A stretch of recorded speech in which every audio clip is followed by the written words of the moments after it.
Buonasera, benvenuti a 8:30. Buonasera, Buonasera. benvenuto Renato Brunetta, presidente dei deputati del PDL. Buonasera, bentornato Federico Rampini, corrispondente dagli Stati Uniti per il quotidiano Repubblica, nonché saggista. Adesso poi vedremo il tuo ultimo libro di cosa parla, interessa anche lei e tutti gli italiani, perché le banche ci interessano più o meno tutti. Ha un titolo, diciamo, che è una garanzia, banchieri, quindi ci racconta il sottotitolo Storia del nuovo banditismo globale, lo trovate da domani in tutte le librerie italiane, edito da Mondadori. Ecco, e proprio al Financial Times, in un'intervista che uscirà domani, Saccomanni ha detto che gli investitori possono restare tranquilli perché le banche italiane sono solide e che non è stato dato nessun soldo pubblico per sostenerli. È così? Anche Allora, lei è tranquillo sulle banche? Sulle banche italiane io ho qualche dubbio in più.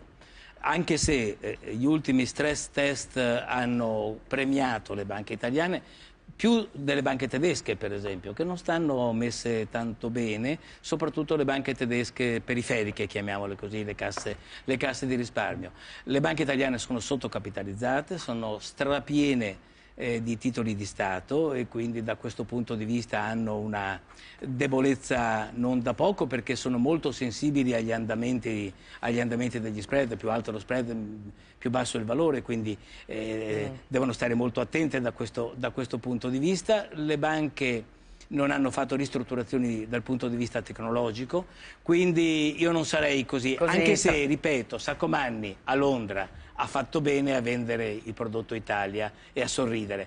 Guai a un ministro dell'economia e delle finanze che andasse a parlare male del sistema bancario italiano. A livello internazionale. Tu, Federico, cosa pensi? Che il sistema bancario italiano sia, diciamo, messo in sicurezza? Che allora, la sicurezza, a me non interessa la sicurezza dal punto di vista contabile. È vero che riempiendosi la pancia di titoli di Stato fanno degli investimenti relativamente tranquilli. Il problema è, intanto, purtroppo non è vero che le banche non ricevono aiuti pubblici. In questo momento non stanno ricevendo dallo Stato italiano degli aiuti, ma le banche italiane sono esposte per 235 miliardi di euro verso la BCE. Questi sono aiuti pubblici, una banca centrale che le inonda di crediti agevolati, perché di questo si tratta, sono aiuti che la collettività sta dando alle banche. Cosa ne fanno le banche? Non restituiscono niente all'economia reale. Le banche italiane non stanno compiendo quello che è il loro compito essenziale. Anche perché non finanziano le famiglie, imposto. non finanziano le famiglie che hanno bisogno di mutui, non finanziano le piccole imprese che devono investire e assumere. È un ruolo nefasto e distruttivo. Sì, però sembrano degli intoccabili, no? Tu chiami nel tuo libro i banchieri, li chiami i grandi banditi del nostro tempo, e questo immagino che valga non solo per i banchieri americani ma anche per quelli italiani, perché alla fine non sembrano pagare mai pegno. Come per quelli americani la definizione che do è tecnicamente esatta dal punto di vista giuridico, perché è di pochi giorni fa la sanzione record storico, la multa di 13 miliardi inflitta dal Dipartimento di Giustizia alla JP Morgan Chase, che è la più grande banca americana e mondiale, sanzione infliggendo la quale il Dipartimento di Giustizia ha detto non estingue l'azione penale, c'è un'azione penale che va avanti contro i capi di quella banca. Quindi definirli banditi non è un'esagerazione, non è una frase a effetto. In Italia, quello che osservo è che in tutti i grandi disastri industriali di questo paese, se nominiamo Ligresti, Telecom, all'Italia ci sono le impronte digitali dei banchieri che non fanno credito all'economia sana, ma al salotto buono hanno sempre fatto credito.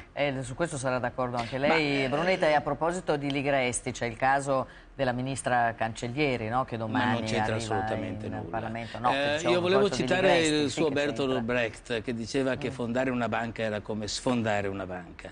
Quindi i banchieri, soprattutto in questa era moderna e contemporanea, hanno giocato con il fuoco, hanno giocato con i derivati, hanno fatto i giocolieri con 3 palle, 4 palle, 5... anche in Italia, come per esempio succede negli Stati Uniti? Ma se la Banca d'Italia fosse un po' più occhiuta, sì. sì, solo che la Banca d'Italia non lo ha fatto.